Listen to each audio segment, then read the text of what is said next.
కానీ అనుకోకుండా వాళ్ళు అప్పుడు ఇంకా సబ్జెక్ట్ కూడా సెలెక్ట్ కాలేదు.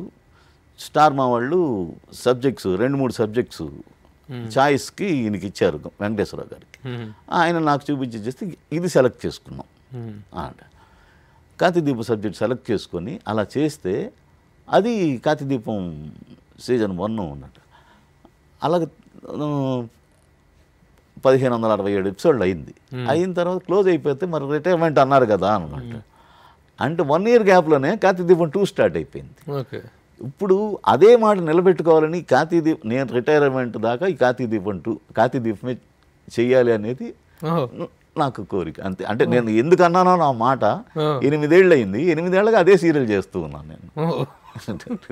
ఆ పాత్రలు ఎన్ని మీ కళ్ళల్లో ఎప్పుడు కళ్ళు తెలిసినా కళ్ళు మురిసినా హాంటింగ్ చేస్తూ ఉంటాయి క్యారెక్టర్స్ అవన్నీ కూడా. నిజంగానే కార్తీక దీపం సీరియల్తో రిటైర్ అవుతారా? అంటే మీరు ఇందాక మీకు ఏమన్నా ఉందా అన్నారు కదా, నేను ఈ సీరియల్ తోటే రిటైర్ అవ్వాలనుకోవటం.